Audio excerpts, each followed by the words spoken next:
bien traiter les autres est une des raisons pour lesquelles vous êtes bénis. Si vous maltraitez les autres, vous n'aurez pas les bénédictions de Dieu sur votre vie.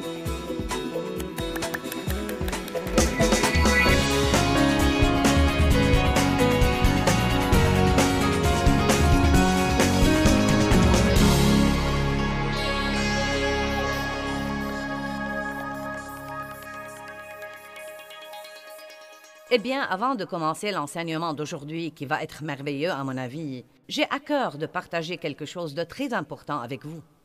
Vous savez, je n'enseigne pas beaucoup dans notre programme au sujet de donner, car franchement, je sais que bien des fois, les gens croient vraiment que les gens comme moi essayent de leur prendre leur argent. Et croyez-moi, je veux que personne ne le croie.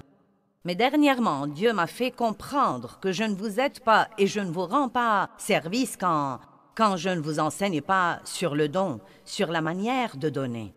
Et il ne s'agit vraiment pas, à ce stade-là, il ne s'agit pas de la personne à qui on va donner, mais de comprendre l'importance d'être un donneur. Car vraiment, c'est l'une des choses qui ont radicalement changé ma vie.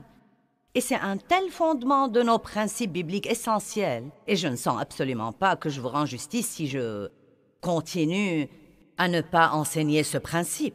Donc tout d'abord, Jean 3,16 dit « Car Dieu a tant aimé et profondément apprécié le monde qu'il a donné son Fils unique, afin que quiconque croit en lui ne périsse point, mais qu'il ait la vie éternelle. » J'aime beaucoup penser que Dieu a donné ce qu'il avait de plus précieux. Il a donné son Fils unique. Acte 10, 38 dit « Vous savez comment Dieu a consacré et oint du Saint-Esprit et de force et de talent et de puissance Jésus de Nazareth, qui allait de lieu en lieu faisant du bien, donnant, et en particulier guérissant tous ceux qui étaient harcelés et opprimés sous l'empire du diable, car Dieu était avec lui. » La parole de Dieu nous encourage à être semblables au Christ, à acquérir le caractère de Dieu. Comment donc pouvons-nous dire que nous sommes semblables au Christ si nous n'apprenons pas la valeur de donner? Vous savez, une des choses dont nous devons nous débarrasser, c'est la vie égoïste, égocentrique, qui ne pense qu'à moi et moi alors. Nous aimons évidemment que quelqu'un d'autre fasse quelque chose pour nous, mais nous devons nous rendre compte que selon la parole de Dieu, il y a plus de bonheur à donner qu'à recevoir. Maintenant, nous avons des promesses merveilleuses qui sont liées en fait au don. Dieu n'a pas besoin de notre argent, c'est nous qui avons besoin de donner. Luc 6, 38 dit « Donnez, et il vous sera donné des dons. » C'est très simple, n'est-ce pas? Une bonne mesure tassée, secouée, débordante, qu'on vous versera dans le pan formé par le sein de votre vêtement et utilisé comme sac. C'est la Bible amplifiée, c'est un peu long, mais... Car de la même mesure dont vous vous servez, de la même mesure que vous utilisez quand vous conférez des avantages aux autres, on vous mesurera en retour. Qu'est-ce que cela veut dire? Cela veut dire essentiellement que vous recevrez de la même façon dont vous donnez. Cela nous ramène à ce que nous appelons la règle d'or. Tout ce que vous voulez que les hommes fassent pour vous, faites-le de même pour eux. Vous savez, je peux honnêtement vous dire que si vous avez un problème dans votre vie en ce moment et que vous avez besoin d'un exaucement, d'une moisson ou d'un miracle, une des meilleures choses que vous puissiez faire, c'est d'aider quelqu'un d'autre dans son besoin, dans sa douleur. Et un des moyens dont vous pouvez le faire, c'est de donner. Vous pouvez donner, par exemple, votre temps. Vous pouvez donner votre argent. Vous pouvez rendre service à quelqu'un d'autre. Mais vous devez être un donneur. Je vais clôturer avec 2 Corinthiens 9, 6 à 10. C'est avec ces versets que je vais clôturer mon enseignement. Il est si puissant. Il dit « Rappelez-vous ». Quand Dieu me dit de me rappeler de quelque chose, je devrais donc me le rappeler. Écoutez bien ce qu'il dit. Il dit « Rappelez-vous, celui qui sème chichement moissonnera chichement ». Donc il ne s'agit pas que de semer, mais de l'attitude avec laquelle nous semons. Et celui qui sème abondamment, et pour que quelqu'un d'autre soit béni, moissonnera abondamment et avec des bénédictions. Donc je veux non seulement vous apprendre à donner, mais encore vous apprendre à donner pour le bon motif. Pourquoi est-ce que nous donnons? Eh bien, en général, nous donnons pour que quelqu'un d'autre soit béni. Je crois que nous aurons un changement important dans nos vies, que nos cœurs seront vraiment changés quand nous voudrons rendre les autres heureux. Et puis il dit que chacun donne comme il l'a résolu en son cœur, sans tristesse ni à contre-cœur ni sous la contrainte, car Dieu aime, il se réjouit d'eux, il apprécie par-dessus tout, et il n'est pas prêt à abandonner ou à se passer d'eux. Maintenant, écoutez, celui qui donne avec joie, qui est prompt à donner, qui donne de tout son cœur. Donc Dieu dit, je veux non seulement que vous donniez, mais que vous donniez avec une bonne attitude et un sourire sur votre visage. Et vous savez, rappelez-vous que chaque fois que vous donnez toujours à Dieu. Vous pratiquez un principe biblique que Dieu vous dit de pratiquer.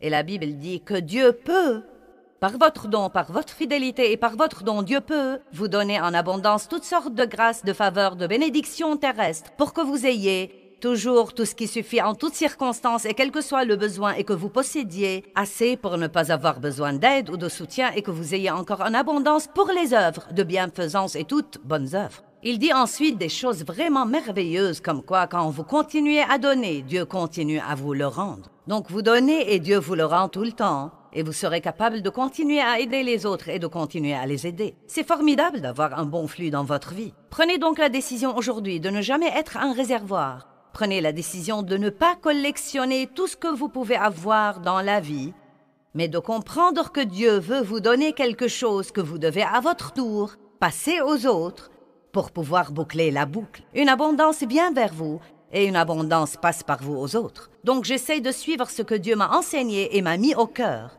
et de vous apprendre l'importance de donner.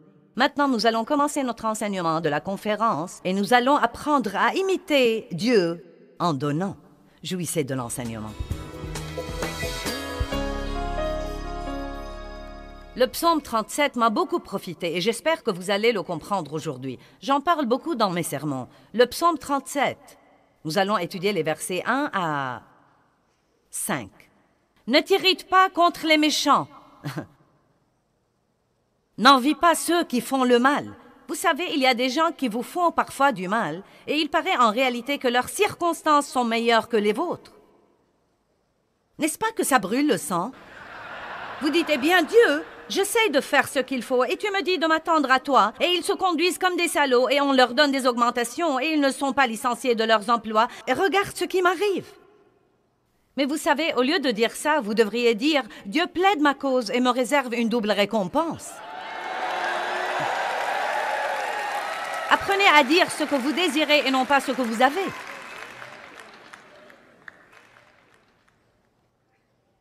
Donc, psaume 37, 1 à 3 dit, « Ne t'irrite pas contre les méchants, n'envie pas ceux qui font le mal, ceux qui ne sont pas droits et justes devant Dieu, car ils se faneront aussi vite que l'herbe et comme la verdure, ils se flétriront. Crois, aie confiance et compte sur le Seigneur. Et quoi? Et quoi? Quoi? Quand?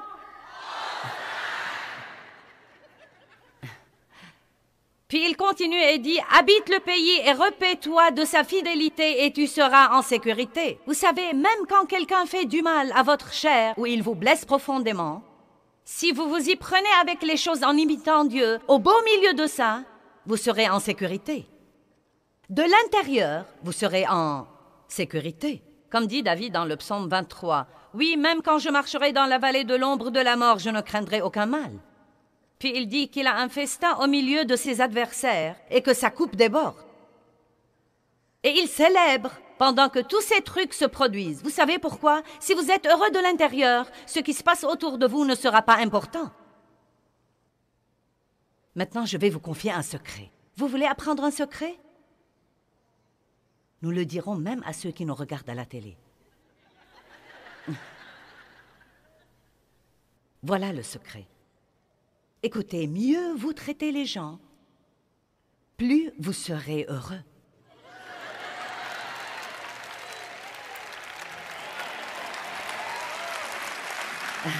C'est incroyable!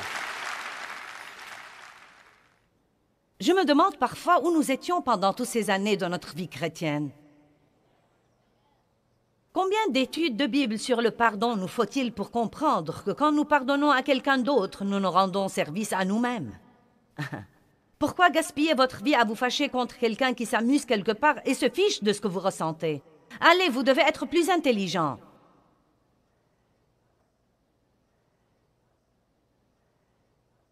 Versets 4 et 5. Fais tes délices du Seigneur et il te donnera les désirs et les prières secrètes de ton cœur.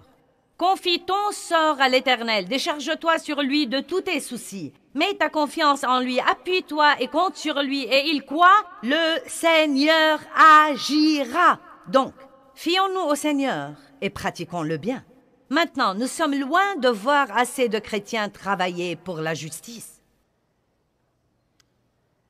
C'est tellement injuste de voir des enfants vivre dans une décharge d'ordures. Si vous avez vu la présentation que nous avons projetée sur nos écrans vidéo, ceux qui nous regardent à la télé ne l'ont pas vue, mais nous avons montré une décharge d'ordures au Cambodge où vivent 3000 personnes.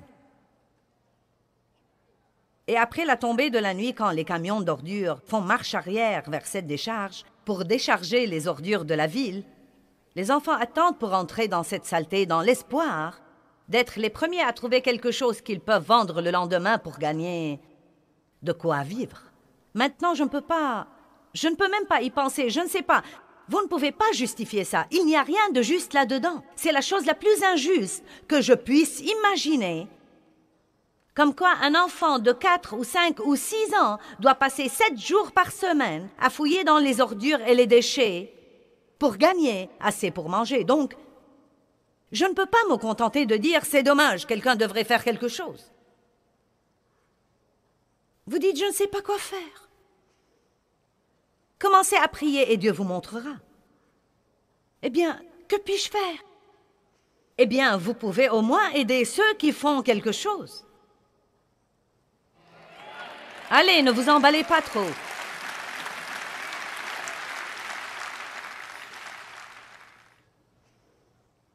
La voiture d'une collègue est bousillée. Elle doit payer plus que la compagnie d'assurance ne lui a donné. Donc, elle ne peut pas du tout se permettre d'en acheter une autre. Alors, elle prend les transports en commun pour aller au travail tous les jours. Et ce n'est pas la pire chose au monde qui puisse vous arriver. Mais en hiver, il y a le froid et la pluie et l'humidité. Et le verglas, c'est glissant. Et si vous êtes à San Antonio, il y a la chaleur.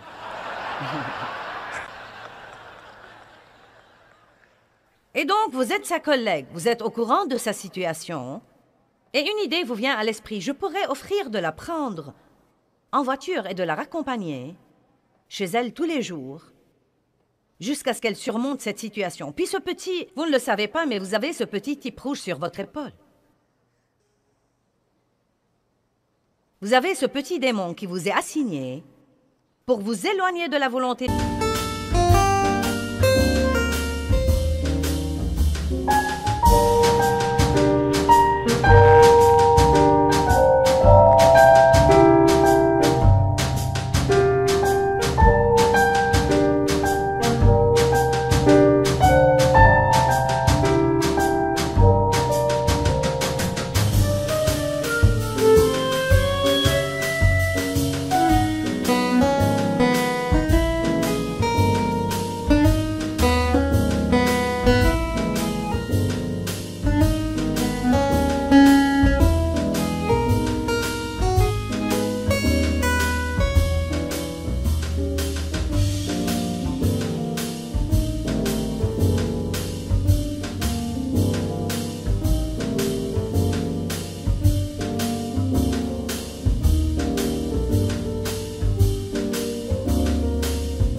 De Dieu, et il le fait en plantant des pensées dans la tête. Donc là, vous pensez, eh bien, je pourrais l'aider dans sa situation. Et donc, quand cette voix vous dit, mais c'est à 5 km de mon chemin, donc 10 km aller-retour par jour, eh bien, ne plaise à Dieu de nous déranger pour aider quelqu'un d'autre.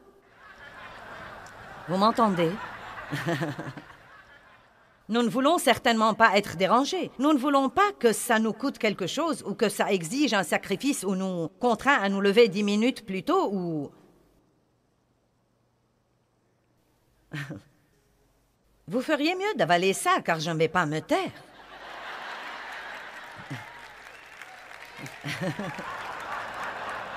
D'une façon ou d'une autre, vous finirez par l'avaler.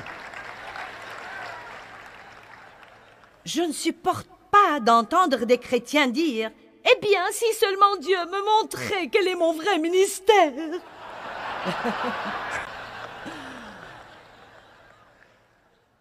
J'ai entendu des chrétiens le dire pendant 33 ans. « Si seulement je savais quel est mon but dans la vie! Si seulement Dieu me montrait quel est mon ministère! Je ne sais vraiment pas quel est mon don! Je ne sais pas ce que je suis appelé à faire! » Eh bien, ouvrez vos yeux et vos oreilles et commencez à regarder et à écouter et commencez à imiter Dieu. Permettez au serviteur idéal du Seigneur de se produire en vous. Soyez ses mains, soyez ses pieds, soyez ses yeux, soyez sa bouche. Ce n'est pas difficile. Si vous étiez celle qui prenait le bus, qu'est-ce que vous auriez voulu que quelqu'un d'autre fasse pour vous? Vous prendre en voiture, c'est ça. Vous prendre en voiture et vous raccompagner chez vous. Et donc cette petite voix vous dit « Eh bien, vous ne l'aimez même pas. » Eh bien, génial, tant mieux. Et ce sera vraiment bon si c'est quelqu'un qui vous a maltraité. Car là, vous rentrez vraiment dans les trucs divins. Maintenant, vous allez certainement agir à la manière de Dieu, qui fait lever son soleil sur les justes et sur les injustes. Amen. Je vous parie que quand Dieu a demandé à Dave et moi d'amener mes parents de là où ils vivaient, à notre ville, et de s'occuper d'eux jusqu'à la fin de leur jour, et que Dieu nous a donné la grâce de le faire, et ce n'était pas facile, car il n'y avait rien qui m'incitait à le faire dans le naturel. Je vous dis la vérité. Non, mais vous savez, personne ne voudrait aider les gens qui ont abusé de lui. Le jour où nous leur avons acheté cette maison-là et que nous les y avons installés, je vous parie que l'enfer a tremblé.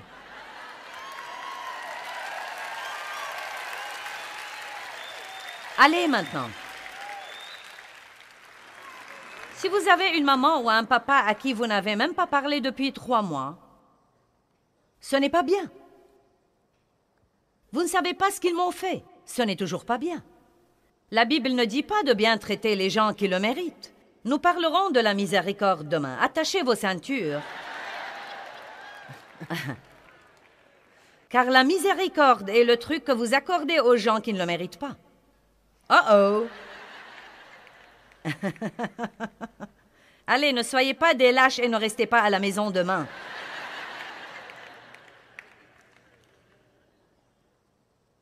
Regardons Jérémie 22. Malheur à celui qui bâtit sa maison par l'injustice et ses chambres par l'iniquité, qui fait travailler son prochain pour rien, sans lui donner le salaire de son travail. Maintenant, j'ai un mot à dire à ceux qui nous regardent à la télé et à ceux qui sont ici dans ce lieu et à ceux qui nous écouteront plus tard à la radio ou sur DVD ou sur CD ou sur tous ces merveilleux outils qui nous permettent d'écouter la parole. Si vous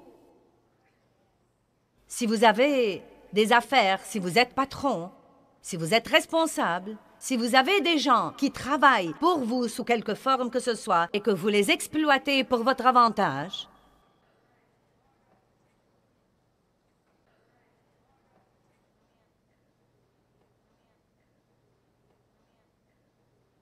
vous ne leur payez pas le minimum que vous pouvez leur payer. Et vous ne leur donnez pas d'augmentation que quand ils menacent de quitter le travail. Nous avons pris des mesures comme ministère il y a plusieurs années et ça nous a beaucoup coûté. Mais nous avons commencé à avoir mauvaise conscience pour les mères qui travaillent pour nous, qui élèvent leurs enfants seuls et qui n'ont pas les moyens de payer l'assurance maladie. Car à cette époque-là, nous la payons pour l'employé seul et non pas pour sa famille. Et donc, comme un acte de foi et un acte de don, nous avons pris la décision de commencer à payer à tout le monde une assurance familiale complète.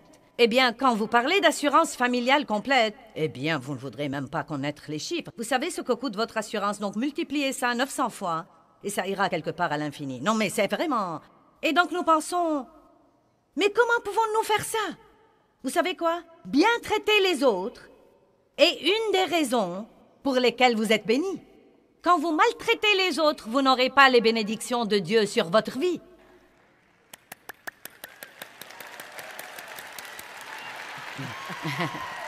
Allez, beaucoup d'entre vous se disent « J'y ai échappé car je suis le patron de personne. » Eh bien,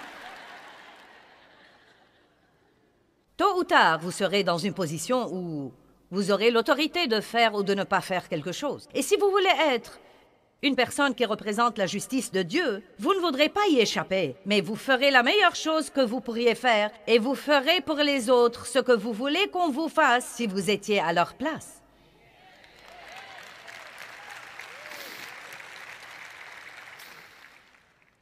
Malheur à celui qui bâtit sa maison par l'injustice.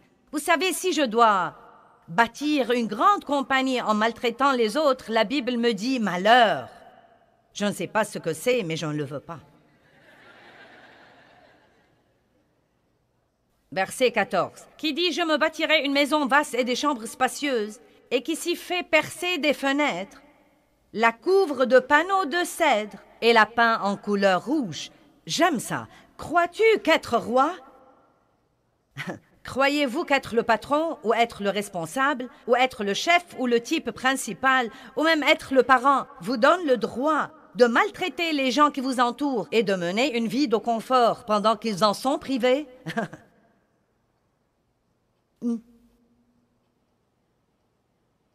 Allez, quelqu'un devrait commencer à mieux traiter ses employés.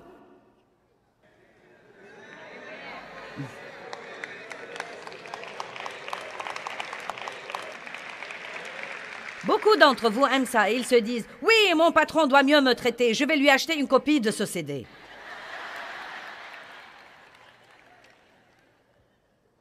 Mais si vous voulez que Dieu fasse cela pour vous, vous devez commencer à mieux traiter quelqu'un d'autre.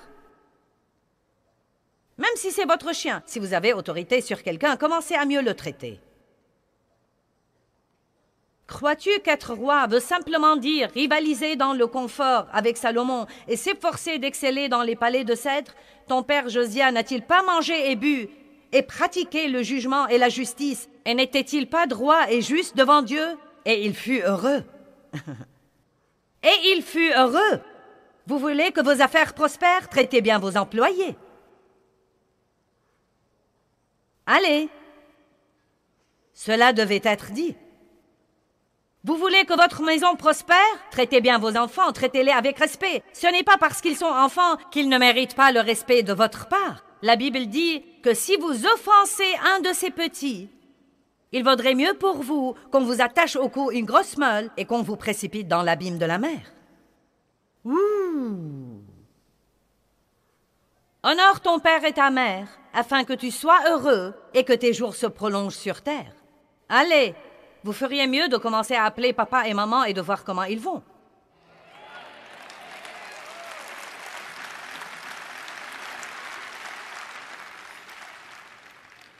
Allez, révoltez-vous contre cette chair paresseuse et préparez-vous.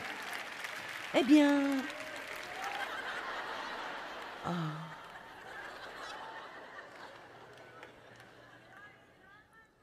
Quand vous faites ce qu'il faut, quand vous n'avez pas envie de le faire, vous faites à ce moment-là des progrès spirituels. Dieu est un Dieu de justice. Oui, Dieu me rendra justice dans ma vie. Mais c'est pour vous et par vous. Pour vous et par vous. Pendant que vous vous attendez à Dieu et vous avez la puissance de le faire, dites « J'ai la puissance d'attendre ». Répétez-le, j'ai la puissance d'attendre. Je crois qu'une troisième fois vous convaincra. J'ai la puissance d'attendre. Pendant que vous vous attendez à Dieu qui vous apportera la récompense et la vengeance, pendant que vous vous attendez à Dieu, que devez-vous faire tout le temps? Le bien. Quand? Vous êtes très intelligent à San Antonio.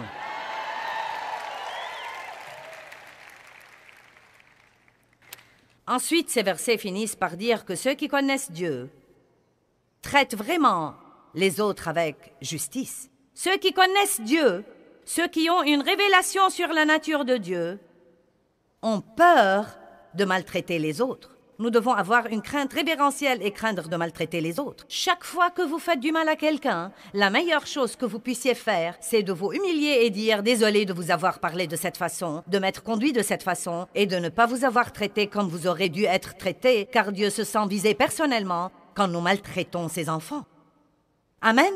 Faites un grand sourire. Bon, levez-vous. Ouh, alléluia! Je peux vous sentir grandir. Est-ce que vous grandissez?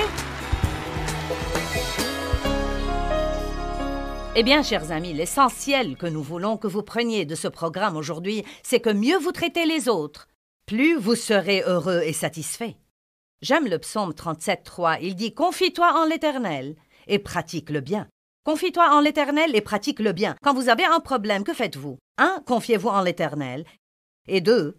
Pratiquez le bien. Et le verset 3 dit « Habite le pays et repaie-toi de sa fidélité, et tu seras en toute sécurité. »